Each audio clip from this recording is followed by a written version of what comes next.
What's up mga ka-Nors? Kamusta kayo? Hindi na ako marunong mag-vlog mga person. So, hindi ka lang kung paano ko sisimulan to. Ang huli ko pang video ay 3 years ago. Pandemic pa yon. Ang daming nangyari sa buhay ko. Kaya lang hindi na ako nakapag-update. Kasi busy nga, ang daming ginagawa. Tapos balik trabaho, naging normal na yung buhay ulit. So, ngayon kaya ako naisipan ulit mag-vlog kasi meron akong gustong ano pangalan yan? Ito to. Ibig sabihin, meron akong gustong i-share at saka syempre gusto kong balik-balikan. So, a little life update lang sa akin. 3 years ago, yung huling video ko, nangangamusta pa ako about sa COVID. Kasi kakabalik lang yata natin nung. Tapos, ang daming nangyari sa loob ng 3 years na yon. Una, nagka-jowa ang lola nyo. Nagpakasal. At ngayon ay Juntis. Tcharan! Teka, layo kong konti para mas kita nyo. I am now 37 weeks and 4 days. So, malapit ng mga anak ang person. Sabi ko kasi, gusto kong i-vlog yung panganak ko. So, sabi ko, kung kakayanin ko, gusto kong ma-record syempre yung first birth experience ko. Kaya sabi ko, mag-vlog nga ako. Sabi ko, gusto ko lang naman parang may balikan ako. Hindi ko nga alam kung mapapanindigan ko to. Kasi syempre, pag ako nag-contract na, nasa labor na, di ko alam kung gaano kataas ba yung pain tolerance ko. So, sabi ko na lang, kahit hanggang saan ko na lang siguro mapanindigan tong pag-video ko na to. Parang gusto ko lang na na parang ano yung tawag doon? Yung parang may balikan lang ako ba na video about sa birth experience ko. Ano na ba? 37 weeks, 4 days. Wednesday, Thursday, Friday, Saturday. Tama. 37 weeks and 4 days na ako today. So, anytime pwede na talaga akong manganak. Pero pumapasok pa rin ako sa trabaho as UCO. Nasa clinic pa rin ako. Kasi ano naman, para matagtag ako, ganyan. Tapos araw-araw naman ako naglalakad. Gusto ko lang talagang mag-video para at least meron akong babalik-balikan pag Hindi ko lang alam kung hanggang saan ko ito mapapanindigan, Sana naman pag nag-labor ako, maalala ko pang mag-vlog. Maalala ko pang mag-video pag sumasakit na ang tiyan ng person.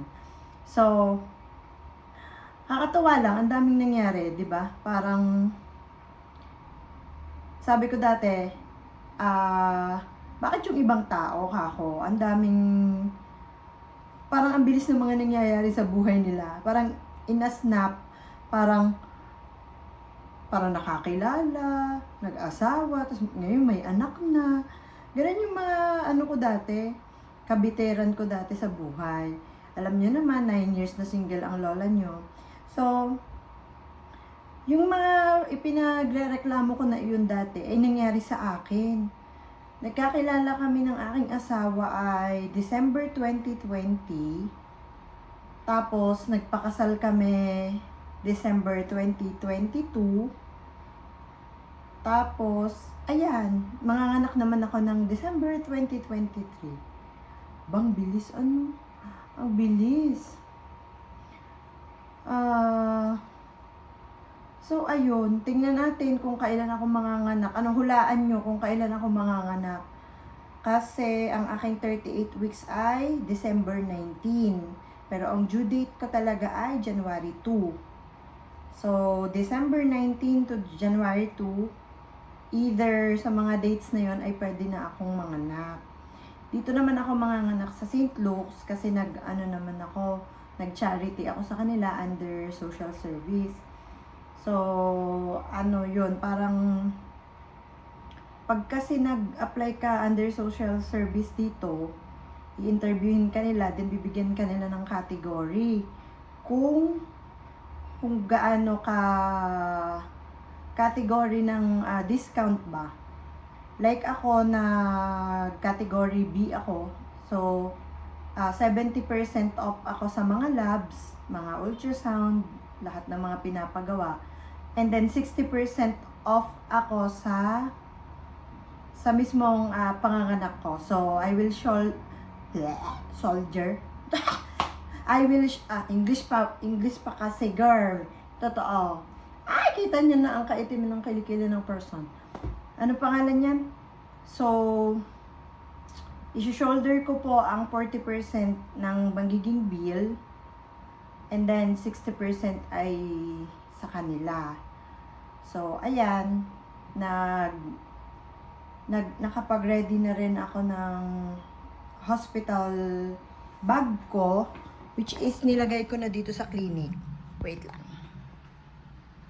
So, ito nga teka. Pumunta tayo dito at ipapakita ko ang paano ba ito?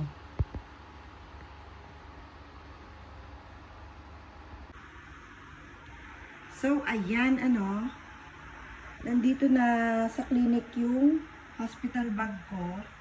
Andiyan na lahat ang gamit namin. Kay baby, sa akin, tsaka sa asawa ko. Para, syempre, kasi papasok pa talaga ako until next week. Teka. Mabuti na lang nga at December ngayon, 'di ba? Alam niyo naman pag December usually hanggang 21, 22 lang kami. For this year ay 21 kami. December 21 yung last clinic day namin.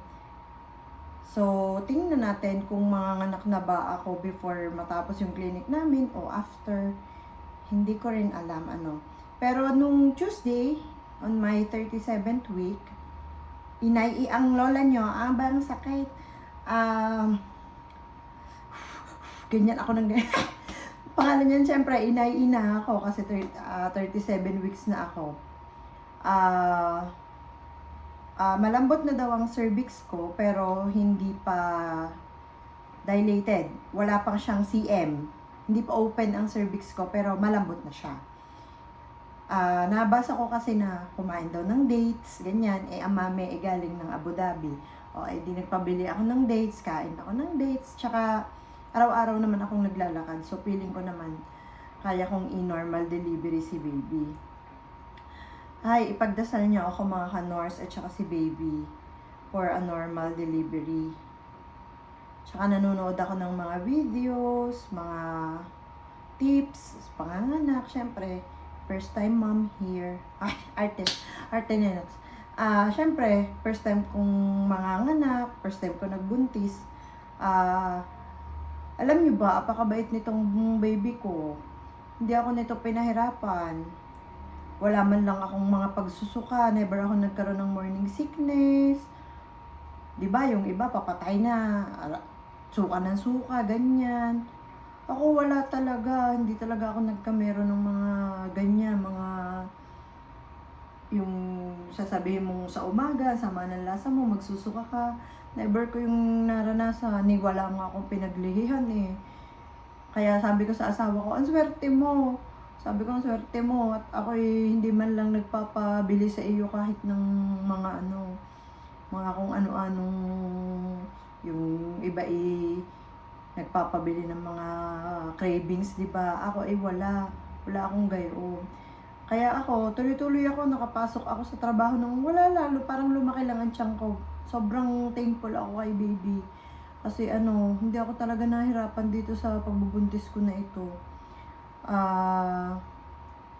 For the magana ang ilong ng person, ilapit natin na, ay, may muta pa ang person. Teka lang. Parang wala naman palang mapagpanggap ako. Parang wala naman pala nagbago. Ganito din pala nung bago ako magbuntis, ganito na palang aking ilong. Pero napansin ko lang, para ako si Rudolph at ito yung namumula. Pero yung pagkalaki niya, ay gayon din pala kaysa ay gayon din pala, katulad din nung dati. Huwag tayo mapagpanggap, ano. Tapos, napansin ko lang na umitim ang aking kilikili at saka ang aking liig nung ako ay 7 months na. Pero nung mga una-una ay hindi naman. Pangalan yan? Nung 7 months lang siya nagsimula na parang magkaroon ako ng, ayan, parang may kaunting, hindi naman sobra, pero may kaunti lang na, na mga, pero ang kilikili ko ay is a disaster. Ay wag na nating ipakita at baka, at talaga namang cannot be at barawan. Wag na nating ipakita ang kilikili mga kanors at talaga namang karimari-marin. At pagka-itim, ang aking asawa ay napapangibig pag nakikita. Hindi niya alam, dati pa naman ganyan ang kilikili ko. Hindi tayo mapagpanggap. Hindi pa buntis ay maitim na. Kaya wag tayong mga kinemerot. Ang gusto kong mangyari ngayon ay ma-vlog ko talaga yung aking panganak. Pag nag-contract, ganyan. Ako'y na-excite. Gawa, hindi ko talaga alam kung kailan ba ako manganganak, kung bago ba magpasko. Dahil ngayon ay December 16 na. December 16. O tinyo, kakaunti na. So, hindi ko alam kung before ba Pasko, after. Hindi ko alam kung kailan ako manganganak. Pero, syempre, nag-ready na talaga ako. Nood ako ng mga video. Yung mga tips, ganyan. Nood ako ng nood para hindi naman ako tangahin pag ako inanganak. Meron naman akong kaunting alam. Dahil syempre, alam niyo naman, ako ay 30 years old. Actually, 29 ako nung nalaman ko na ako ay buntis. Pero kaunti na lang ay ako'y magte-30 na noon. So, ayan. 30 ako ngayon, mga anak. Sabi ko nga, baka sumabay pa si baby sa first wedding anniversary namin ng asawa ko. Dahil ang anniversary namin ay December 27. Ngayon, first anniversary namin ngayong sa 27. Pwede rin sumabay. Depende dito kay baby. Ayan, big na siya. Tiyan! So, ayun lang naman. A little life update lang naman. See you ulit. Sana makapag-vlog ako pag mga nagko-contract na ang lola nyo, Tsaka pag ako ay pumunta na sa ospital. Hanggang dito na lang muna at tsaka na ulit tayo magkwentuhan. Little update mga kanors. Today is December 20, 2023. At 38 weeks ko na kahapon at nag-check up kami. Kahapon ay sarado pa ang aking cervix. Wala pa. Masikip pa daw. So, evening primrose ako. Pinag-evening yung suppository, vaginal suppository. Ayun, let's see kung kailan manganganak ang person.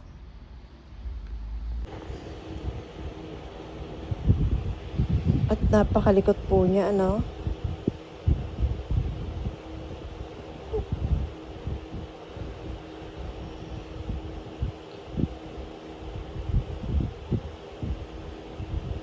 Medyo masakit siya. Kasi, ayan, aray. Super likot niya. Hindi mo agoy! Gusto na niya yatang lumabas. Pero, super masakit pag ganyan siya kalikot. Tapos para kasing tinutulak niya yung ulo niya sa ano ko, sa alam nyo na, sa lalabasan niya. Kaya medyo masak. So, ngayon lang siya sumobrang likot na ganito. Hindi ko alam kung gusto niya nang lumabas or what. Sobrang likot niya. Ngayon ay December 21 ng gabi. Last day of work ko na din kanina. So sabi ko nga sa kanya, anak, pwede na ikaw lumabas anytime. Ano nga, baby ko? Lalabas na ikaw anytime. Pinakahirap ako actually third trimester ng pregnancy ko. Kasi nga, hindi naman ako pinahirapan nito. Wala akong, 'di ba? Sabi ko sa inyo, wala akong mga kung ano-anong mga suka-suka, ganyan. Kaya ako pinakahirap ng third trimester, lalo itong pinaka 8 to 9th month. Hirap na hirap ako sa pagpwesto sa tulog. Kasi parang maiipit ko ba siya palagi. Tsaka malaki na kasi ang tiyan ko, ang hirap bumangon. Tapos every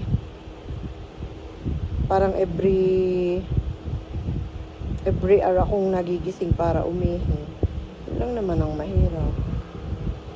O anak ko, nag-acrobats ka ba dyan, anak? Ha? Babay na po. Anong oras na ba tayo? 10:55 na, oh. Pag ganito talaga siya active na active. Pag ganitong mga alas 10, alas 11, ganito siya kalikot talaga. Pag umaga, tulog siya.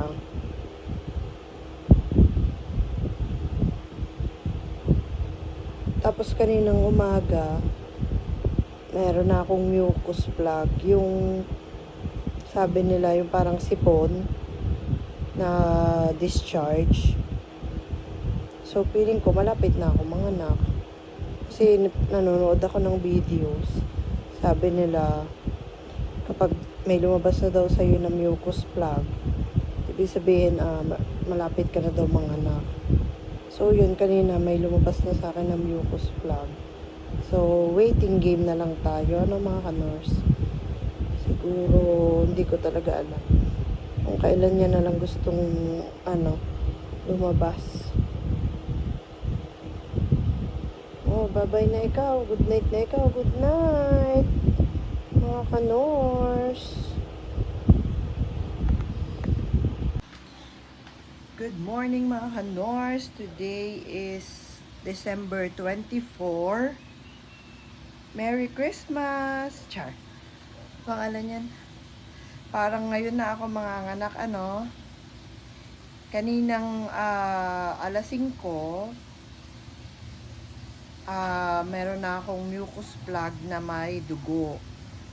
Yun yung discharge na indication na malapit ka ng manganak. Tapos, simula 5:30 hanggang ngayon, mag-aalas 7 na, nagko-contract na ang person. Medyo masakit yung balakang at saka puson ko. Kanina yung balakang ko mamaya na ang vlog mga person, nasusunog ng aking niluluto. So, ayun nga, ipagpatuloy natin ang video for today. Nagko-contract na ang person. Parang kanina, yung balakang ko, hindi ko alam kung contraction yun, pero pakiramdam ko, para siyang pag meron ka, tapos mabigat yung balakang mo, ganon. Bumibigat siya parang every 10 minutes. Tapos, ngayon, simula alas 7, para siyang sumasabay na yung puson, tapos yung balakang, every 30 minutes naman siya. Bearable pa yung pain. So, feeling ko hindi pa naman. Kakain na kami ng almusal, magre-ready na, tapos maliligo para anytime nga. Kung mas maging intense yung contractions ay pupunta na kami ng hospital. Pray for us, ano mga kanors. Whew. Nakapaligo na ako mga kanors. At kasalukuyang nagko-contract. Pawis na ako eh. Yung pain siguro 2 out of 10. Siyempre, magme-makeup tayo ng kaunti for today's video para dapat maging kamukha natin si Jessie Menjola pag nanganak tayo. Ano? Mukhang malabo pa sa sabaw ng pusit yan, ano? Aray ka. Pero, mag-makeup tayo ng kaunti. Aray ko. As you can see, ano? Agoy. Yung nililibang mo ang sarili mo, girl. Diyan. Wait lang. May makeup lang ako. May makeup. So, nandito na ako sa OB-GYN complex ng St. Luke's.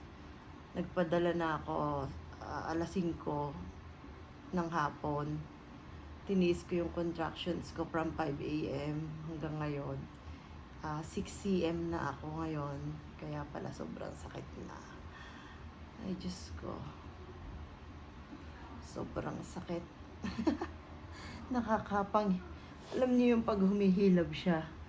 Parang yung pawis mo, hindi mo maintindihan.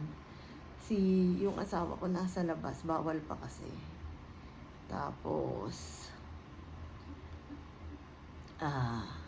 nagpadala lang ako dito nung every 5 minutes na every 5 minutes na yung contractions ko. So, hindi pumayag ang person na walang kilay, ano. So, ayan. Kailangan may kilay. Tingnan nyo naman ang outfit ng person. Paskong Pasko because today is December 24. Mukhang dito kami magpapasko. Hindi mukhang, sigurado. Dito kami magpapasko.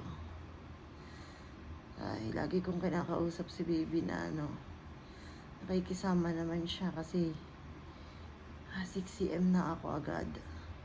Hindi ko akalain na kinaya ko yung pain na yon. Ay. Mamaya ulit, ko ulit kayo. Ano bang sakit talaga, balakang, tapos pag nagko-contract hindi ko alam gagawin ko. Ay, Diyos ko. Ay, baby. Pagdasal niyo po ako.